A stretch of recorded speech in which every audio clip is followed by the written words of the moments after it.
Hey folks, it's Tom, your frugal prepper. So, hard drive crashed in my Diagnostic laptop. Luckily, I back this up regularly with a little program called Drive Snapshot, and it backs it up to my Linux server over here. So I have a recent image. Actually, I took an image a couple days ago, so not a problem. We're going to slap another hard drive in here, and I'm going to do the restore. And what I have is a boot disk that I made, and this will allow me to go in and restore the image to my drive, to my other drive. So this is a 1 terabyte, but I did not have it all partitioned out. I've got this 500 gigabyte drive I'll throw in here. This one's going back to Western Digital to get exchanged under warranty, and then we'll be back in business because I got Ford keys to go program tonight, and just got a call on a BCM replacement and a no start situation for a Pontiac T6. So, fun times. I'll get this drive put in here and I'll show you how we do this.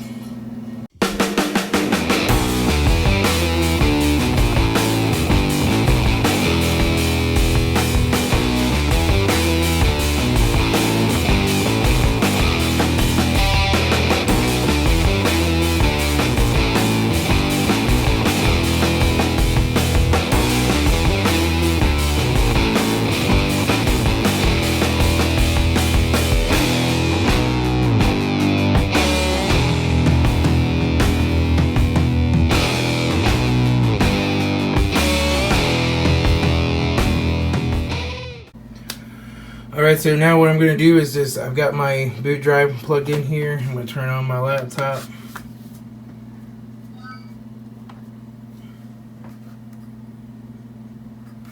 And I'm going to press enter to get to the special boot screen. Some laptops that's F11, F12. Whatever you have to do to select a different boot device. So I'm going to choose a temporary startup device, F12. And then it's going to come up here. It'll show me my SanDisk Cruiser Glide. That's my USB drive. Press enter on that. We'll let this boot up. And this is just booting a special like PE edition of Windows 10. And I made this with some kind of bootloader program. But basically, I'll put an image of this out on somewhere so that you can get an image of this image. And then you'll be able to just write the image to this to another 16 gig drive or whatever, and you'll be able to boot. So I see that it gives me an IP address, and so it's on the network through the network cable. It doesn't work so well with wireless. You're going to have to plug in an Ethernet or get a USB Ethernet and plug it in there. And we know we have it. So now all I'm going to do is map a network drive to my backup location. So I'm going to do a net use //10.100.110.2. That is my backup server. Now I can come over here and just look on my desktop to see where I saved the image at. Is it under share data? I think it is. I don't know. Hang on. 10.100.110.2. My server, and then my shares out here. I have a share called disk to disk backups. Now this is if you're backing up over the network. You could easily just use this and plug in an external USB drive and do your backups to your external USB drive and restore from that too. I just happened to do it on the server. So I'll see that this right here is my images, and yeah, I did one. Heck, last night. Yeah, I did do one last night. Okay, it was last night. So, great. I'm not going to lose a thing. So, what I'll do is I'll just put in here disk to disk backups.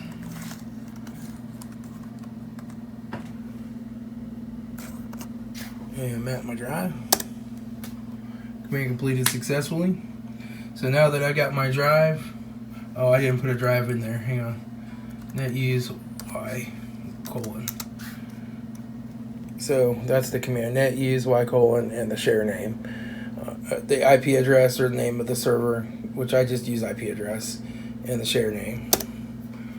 And now I have a Y drive, and now I just have to run the program called Snapshot.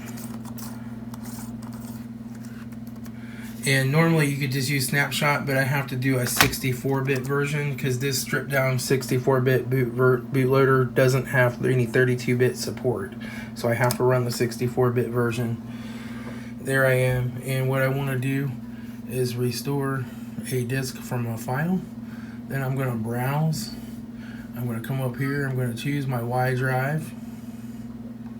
Right? And I'm going to choose this laptop. I'm going to choose Master 4. I'm going to choose C.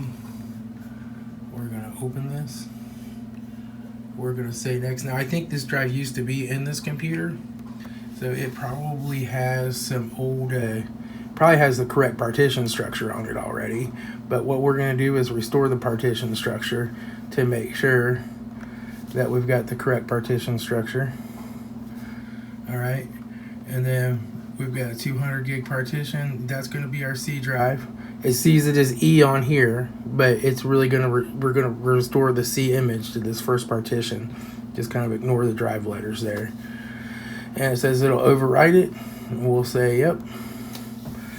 And now it's going to restore that. And then while that's restoring, I'll turn this off and we'll come back. It's going to take 10 minutes or so to restore this, and then we'll restore the D partition as well.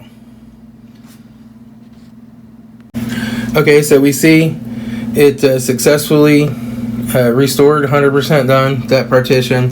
It actually pops up with the screen that says it's done. I already clicked OK on that. But now we're just going to go restore disk from file again. I'm going to hit the browse button here. We're going to go out and we're going to pick the D drive image, which has an _D on it. We're going to open that. And we're going to do a next. And we want to restore that to the second partition on the drive. And we're going to say next. And we're going to say yes to overwrite it. And now we're going to let that restore. And it's saying the original file system was 248 megabytes. The new partition size is 272 megabytes. Should the file system be extended? And I'm going to say yes there. I can always resize it later if I want to make it smaller. The original thing was I was going to put an XP partition on here for my Hyundai Kia tool, but I never did. I just have a separate drive for my Hyundai Kia tool, but because it runs on Windows XP, and this is all Windows 7 stuff. So we'll just go ahead and extend that, and we'll let this restore. It's got 11 minutes. And this D partition doesn't actually have the software on it. It's just got all the install files for all my different software on it. So we'll let this restore, and then I'll be back.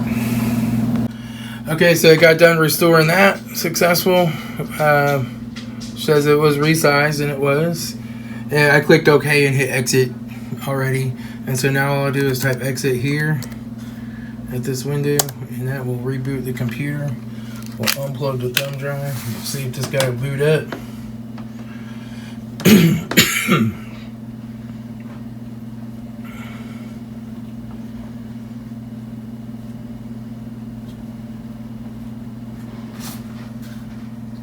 Windows 7.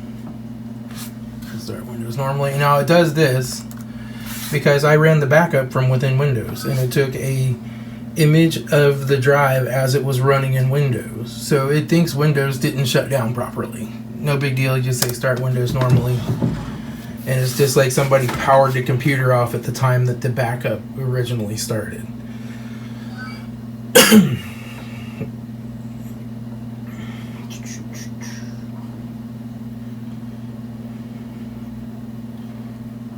And we're coming up.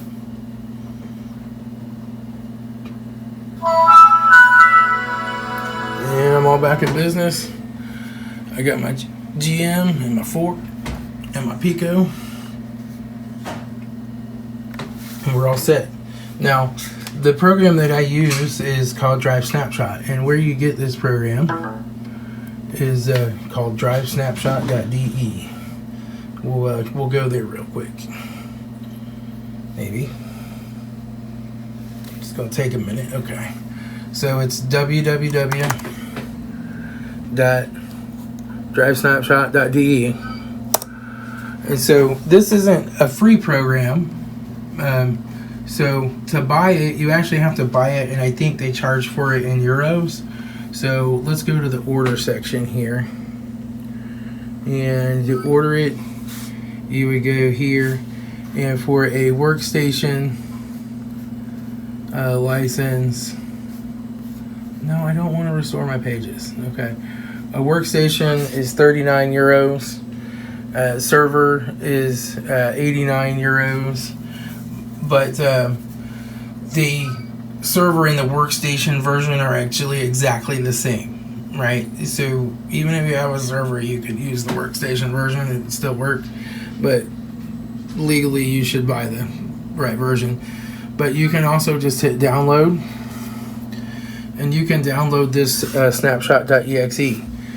And that's the whole program. That one executable file is the whole entire program. And that is time activated for 30 days of backups. But if you need to back up again after that, you can still back up. It's just that you have to re-download it for another 30 days.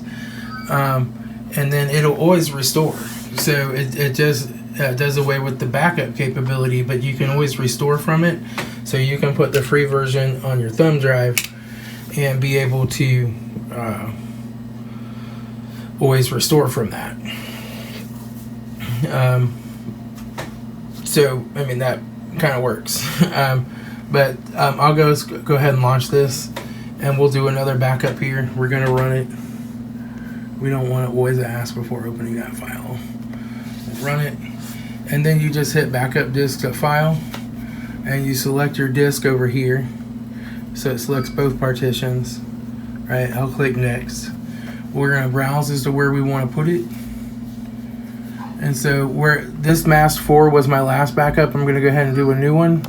We're going to call that mask 5. Mask stands for master, by the way. Boom. And then here, and so what you do is you give it a name, and then you put the _ $disk in all capital letters, and it will put the drive letter or the partition name of the partition that it's backing up there, so you'll know what's what when you go to restore it. And we'll hit save, and you can put a password in here to encrypt it as well. So, and then you can also store that password if you want to. Like if you're going to automate this with the batch file, it has a whole bunch of command line utilities. So you can write a batch file that does differential backups every night. It has the ability to just do a differential backup, so it only backs up the blocks on the disk that have changed. But I'm just going to do a master backup here. And hit start copy. And that will just go out and back that up, and it'll back it up to my server. And then I can always use the boot drive to restore it. Now your other option here is just to take that drive that you want to restore to and like put it on your other workstation, plug a USB adapter into it or whatever. You can get a little USB adapter with a power thing to power it up, and then you can restore to it there in your computer and then put it back in your laptop, which might be easier for most people than making this custom USB boot drive. And so then you can just restore the image to it over here, put it back in the laptop, turn it on, boot it up. So you can get those little adapters for like 20 or 30 bucks out on Amazon. It's just a little cable that plugs into got a little SATA cable that plugs in, got a little power thing that plugs into the drive, and then you just plug it in to the computer and it'll see the disk. So backups are an important thing. Like I said, I got work to go do tonight, and my drive crashed. So back up your stuff, back it up often. Luckily, I had just put the Pico software and stuff on there yesterday, so I had done a backup on this. I went to turn it on this morning to verify that my Ford VCI was working. before I go program these keys and tonight, and it was dead. And drive was just clicking. So anyway, I'll talk to y'all later. This is Tom, Frugal Prepper.